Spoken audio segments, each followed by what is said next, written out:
जनाब मुराद सईद साहब की कुछ कमेंट्स हैं, उनके ट्वीट के जरिए सामने आई हैं। वो कहते हैं कि शोहदा के लवाहिकीन सवाल पूछें कि आपकी ही बिछाई गई बिसात पर मोहरे बनकर कब तक आम शहरी से जवानों तक कुर्बान होते रहेंगे। ये कोट एंड कोट मुराद सईद साहब के जुमले हैं। वो कहते हैं आपकी ताकत की हवस की भींट क्यों चढ़े हमारे बच्चे। सवाल पूछे कि खुद ही दहशतगर्दों को लाने की पॉलिसी क्यों बनाई। आज क्यों पुलिस को भी आप पर एतमाद नहीं रहा। जिस शहीद के अहले खाना को आगे करके शोहदा के नाम पर अपनी ताकत बढ़ाना चाहते हैं वो भी सवाल उठाए कि दहशतगर्दों की एक तश्कील की आमद के वक्त उनके लिए रूट लगाकर इंतजामिया को सरफ नज़र करने की हिदायत जारी करे। अब नित नए नामों वगैरह वगैरह से किसको बेवकूफ़ बना रहे। ये मुराद सईद साहब के कोट एंड कोट ट्वीट के जुमले हैं जी। पूछें कि अमन का सफ़ेद परचम लहू रंग करने वालों को क्या पाकिस्तानी कौम देख नहीं रही। फिर कहते हैं कि अमन की हर आवाज़ को गद्दार और शेड्यूल 4 में डालकर तुमने दहशतगर्दों का साथ नहीं दिया। मुराद सईद साहब के जुमले हैं जी। 2023 में भी 80 की दिहाई की दोगली पॉलिसी अपनाने वाले तुम्हारी हवस और कितनों का लहू चाहिए तुम्हें। अमन के नाम से तुम खौफजदा होगा। क्यों अमन होगा तो सिक्योरिटी के नाम पर कब्जे का कारोबार जो बंद हो जाएगा। खुद लाकर खुद बसाकर अब कौम को ही लश्कर बनाने के लिए धमका रहे हो।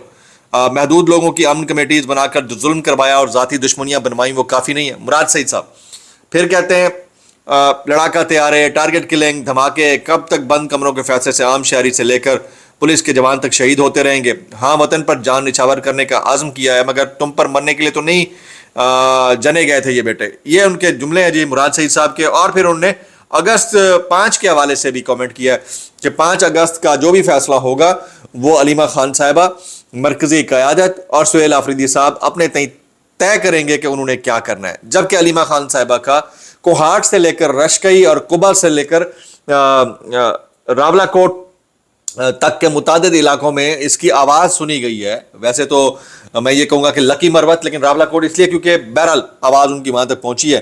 तो उनको मियाँ वाली के अंदर रोका गया कल, क्योंकि मियाँ वाली पंजाब के अंदर आता है। पंजाब पुलिस ने उनको रोका, उनका रास्ता रोकने की कोशिश की गई, लेकिन एक मुक्का लहराने की वीडियो जो है वो बड़ी वायरल हो रही है। मैंने ट्वीट कर रखा है, आप अगर देखना चाहें तो मेरे ट्विटर के ऊपर लेटेस्ट जो ट्वीट है वो अलीमा खानम साहिबा का गाड़ी के अंदर बैठे हुए शीशा नीचे करके मुक्का लहराने का अंदाज कि हम नहीं हारेंगे, हम पीछे नहीं हटेंगे, वो ये जाहिर करता है कि वो हो गया जिसकी बिल्कुल तवक्को नहीं थी।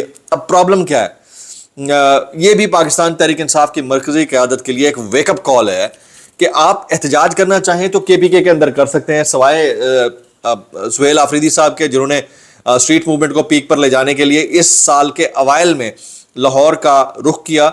मैं खुद वहाँ पर मौजूद था।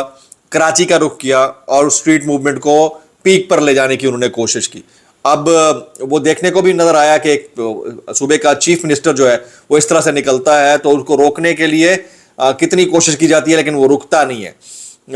वही कुछ अलीमा खान साहिबा बतौर हमशीरा क्यों नहीं एग्जीक्यूट कर पाई मरकजी क़यादत के साथ मिलकर, ये सोचने की ज़रूरत है। कितने ही MNAs, कितने ही MPAs हैं पाकिस्तान तहरीक इंसाफ के और फिर सेनेटर्स भी हैं, वो साथ क्यों नहीं जुड़े। एक अकेली खातून पब्लिक के अंदर निकलकर अपने भाई की रिहाई के लिए एक मूवमेंट को लीड कर रही है, तो बाकी लोग कहाँ हैं, ये सवाल है। अब आ जाते हैं कुछ और इंतहाई अहम स्टेटमेंट्स के ऊपर, जैसे नवाज शरीफ का ये स्टेटमेंट जो है, मियाँ नवाज शरीफ साहब, इनका ये स्टेटमेंट इस वक्त ज़बान ज़द-ए-आम है। मियाँ नवाज शरीफ कहते हैं कि हुकूमत और इदारों में इत्तेहाद तरजीह है। ये सुनिएगा, गौर तलब है। मियाँ नवाज शरीफ कहते हैं कि हुकूमत और इदारों में इत्तेहाद तरजीह है, लीगी रहनुमा मोहसिन नकवी का बयान नज़रअंदाज करें। अब लीगी रहनुमा मोहसिन नकवी का बयान क्यों नज़रअंदाज करें, हैं ये बहुत दूर के खेलने वाले खिलाड़ी ना। इनको पता है कि अगर इस पॉइंट ऑफ टाइम के ऊपर मोहसिन नकवी को कोई जवाब दिया जाता है तो गले का फंदा बन जाएगा।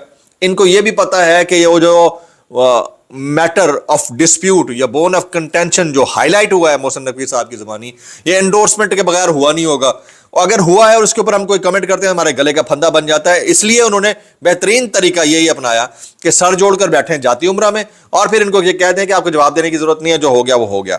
अच्छा, इनके अपने जो दोस्त अहबाब हैं, जैसे मैं अल मारूफ रावी यानी हसन अयूब का कमेंट पढ़ रहा था कि भाई मोहसिन नकवी साहब एक मरतबा फिर इस तरह का कोई बयान दे के दिखाएं, अब वो ये काम नहीं करेंगे। इसका मतलब है किसी पॉइंट पर जाकर इस मामले को सुलझाने की कोशिश की। मैनेजर ये बहुत अच्छे हैं, ये आपको मानना पड़ेगा। ईविल मैनेजर्स होते हैं ना, आपको पता है कि किस तरह चीज़ों को मैनेज करना है। अब आबिद शेर अली साहब का सुनिए, वो कहते हैं कि आज़ाद जम्मू कश्मीर के अवाम ने एक बार फिर अपने वोट की ताकत से साबित कर दिया कि वो खिदमत, तरक्की और अवामी फलाह की सियासत पर यकीन रखते हैं। केड़ी खिदमत, केड़ी तरक्की, केड़ी अवामी फलाह, اہمیت نہیں, 2-3 چینل پاکستان میں بین ہو رہے ہیں. میں نے سنا ہے ابھی کل الجزیرہ اور 1-2 اور چینلز کے جو ویب سائٹس ہیں وہ مبینہ طور کے اوپر یہاں پر بین کی گئی ہیں. پتہ نہیں اس میں کتنی صداقت ہے. بہرحال یہ تو ایک وتیرہ بن چکا ہے. جی اب سارا عالم صاحب کا سنیے, وہ کہتے ہیں سسٹم کے حوالے سے ایک انتہائی اہم بات ایک بہت ہی طاقتور شخص نے جو مجھے بتائی, وہ ابھی بھی بتائی ہے, وہ یہ ہے کہ پائنٹس ہو جاؤ, یہ سب اینجی چلنا ہے, گڈ نائٹ. یعنی کہنے کا مطلب یہ ہے کہ گورنمنٹ جو چل رہی ہے یہ ایسے ہی چلے گی, اس کے اوپر مزید تبصرہ کرنے کی ضرورت نہیں ہے. آپ یہ مراد سعید صاحب کے معاملے کے اوپر زیادہ سے زیادہ کامنٹس کرنے. جاوید چودھری صاحب نے بھی اس کے اوپر بات کی اور باقی لوگوں نے بھی. دعا میں یاد رکھیے گا. السلام علیکم ورحمۃ اللہ وبرکاتہ.